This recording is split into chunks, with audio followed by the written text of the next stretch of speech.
हाँ तो मेरे हीरो, क्या हाल चाल। मैं उम्मीद करता हूं आप लोग अच्छे होंगे और अच्छे से स्टडी आप लोग कर रहे होंगे। अगर अच्छे से स्टडी नहीं कर रहे हैं तो कर लीजिए, आपका भाई कह रहा है, ठीक है ना। तो जहां है ना वहीं आगे बढ़िया से कूटेंगे और मम्मी पापा नहीं बोलेंगे, समझ रहे हैं ना। तो पढ़ाई करो चुपचाप, इधर उधर तेला वेला में मत रहो समझ गया ना। तो चलिए शुरू करते हैं। हाँ तो मैं आज क्या बताने वाला हूं सर, तो एनसीईआरटी गणित क्लास 10th मैथ का प्रश्नावली 3.2 का ये चौथा सवाल, ये पहला का चौथा सवाल है। और इसका हेडिंग लाइन कहा गया था, क्या कहा था कि भाई इसको प्रतिस्थापन विधि से सॉल्व कीजिए जिसमें एक्स और वाई की मान आपको ज्ञात करनी है। कोई दिक्कत नहीं। अच्छा ये पॉइंट देख रहे हैं तो पॉइंट देख करके आप डर गए, अरे धमकी दे रहा है, कुछ नहीं है ना। आप गौर से देखो कि पॉइंट के बाद एक एक अंक है ना सभी में। तो आप क्या करो, पॉइंट को हटाने के लिए 10 से मल्टीप्लाई कर दो, सिंपल, पॉइंट हट जाएगा। तो सबसे पहले लिखेंगे ये समीकरण 1 है ना, और ये समीकरण 2 है।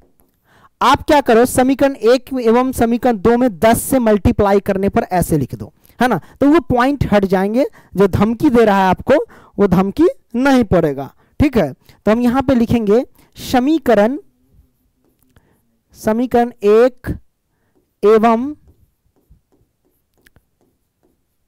समीकरण 1 एवं समीकरण 2।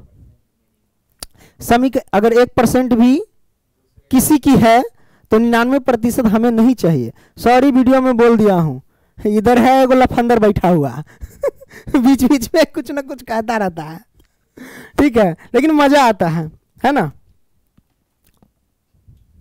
लाइट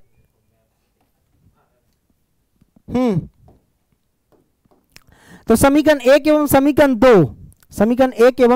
2 है ना में कितना से 10 से गुना करने पर, 10 से गुना करने पर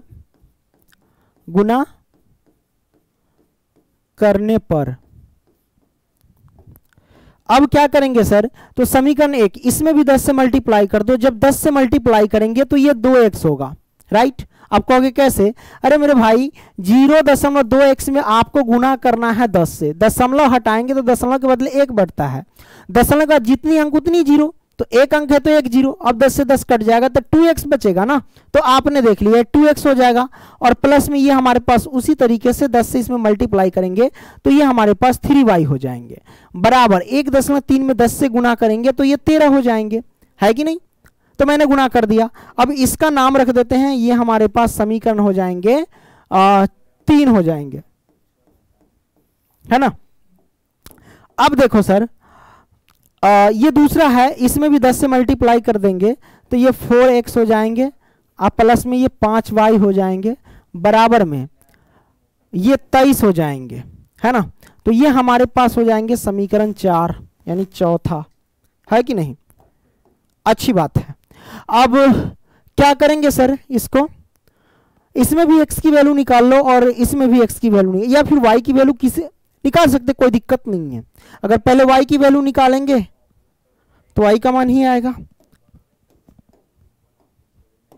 चलो तीसरा, अब लो भाई ये 2x है तो 2x है ना, उसको सॉल्व कर रहे हैं। यहां से हल लिख देना आप, मैं यहां पे लिख देता हूं हल।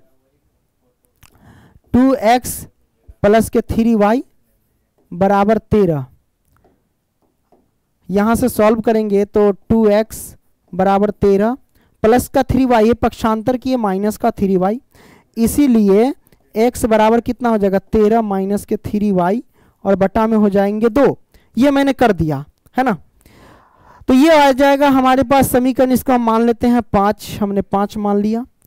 अब यहां से जब इसको सॉल्व करते हैं सर, इसको अब सॉल्व करेंगे ना, तो देखो ये 4x है तो 4x प्लस के 5y तो 5y और बराबर 23 है यानी 23 है तो 23, है ना। यहां लिखिए सर 4x बराबर 23 प्लस के 5y पक्षांतर किए माइनस के 5y, इसीलिए x बराबर 23 माइनस के 5y, 4 गुना में है तो आ जाएगा ये बटा में, हमारे पास x की वैल्यू आ गई। अब ये x का मान आ गया, यहां भी x का मान आ गया, इसको हम मान लेंगे समीकरण कितना, तो 6 मान लेते हैं। तो समीकरण 5 और समीकरण 6 आ गया। तो अब यहां से क्या करेंगे सर, समीकरण 5 का मान 6 में रख दो या 6 का मान 5 में रख दो, किसी का मान किसी में भी आप रख सकते हैं, कोई दिक्कत नहीं है। तो देखते हैं यहां पे हमने जगह लिया कि नहीं, नहीं लिए हुए हैं तो दिक्कत हो जाता है ना। अच्छा मैं इसको छोटा कर देता हूं, लो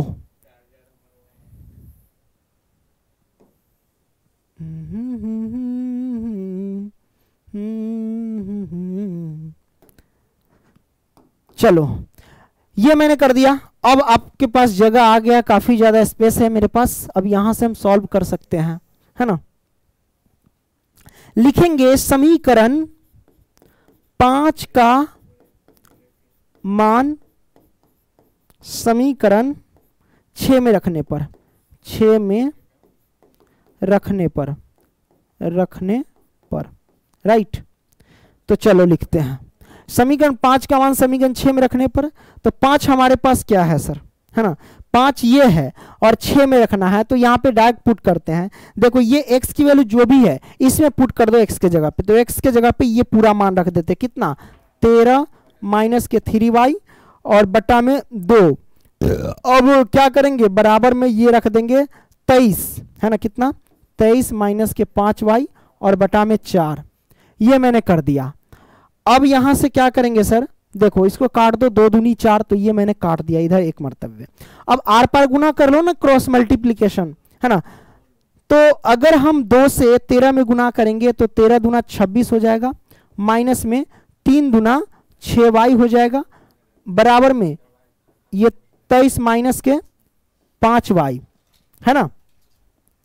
अब 26 माइनस 6y बराबर में 23 माइनस के 5y है। लो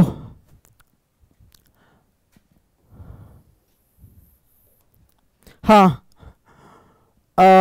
ये माइनस के 6y है ना, तो माइनस के 6y रखो, x वाले को एक साथ, बिना x वाले को एक साथ रख दो, माइनस के 6y। अब माइनस है ना, पक्षांतर करेंगे इधर तो प्लस के 5y हो जाएंगे, बराबर में कितना हो जाएगा, है ना, ये हो जाएगा 23, आप प्लस के 26 है, पक्षांतर कर देंगे तो माइनस के 26, है ना। माइनस के 6y प्लस के 5y है, तो 6y में से 5y, मतलब देखो माइनस के 6y अगर घटेगा 5y में से तो क्या होगा, तो माइनस के y होगा ना, ये तो आना चाहिए। 23 में से 26 जाएगा तो माइनस के 3 होगा ना। अब माइनस से माइनस कट गया, मतलब इस चेला से चेला को काट दिया तो गुरु बच गया, मतलब y बराबर 3 बच गया। अब y की वैल्यू 3 आई, तो यही y का मान आप फिर से समीकरण किसी में भी रख दो, 4 में 5 में 6 में किसी में भी रख दो, तो हमारे पास x की वैल्यू आ जाएगी। थोड़ा सा लंबा प्रोसेस कर दिया कि मैंने, जगह नहीं मिल रहा है हमको। अच्छा इसमें एडजस्ट करते हैं, छोटा बड़ा करके तो करेंगे ही।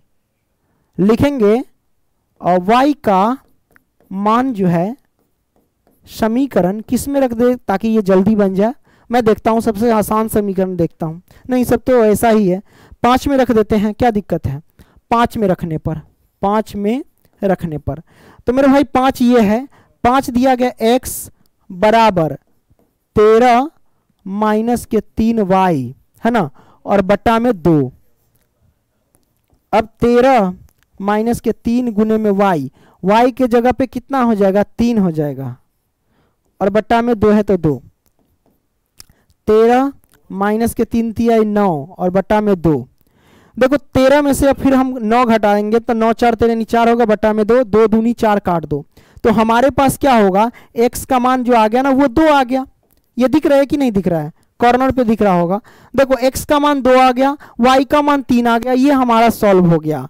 तो भाई मिलते हैं अगली वीडियो में, तब तक के लिए bye, take care, love you, धन्यवाद दोस्तों।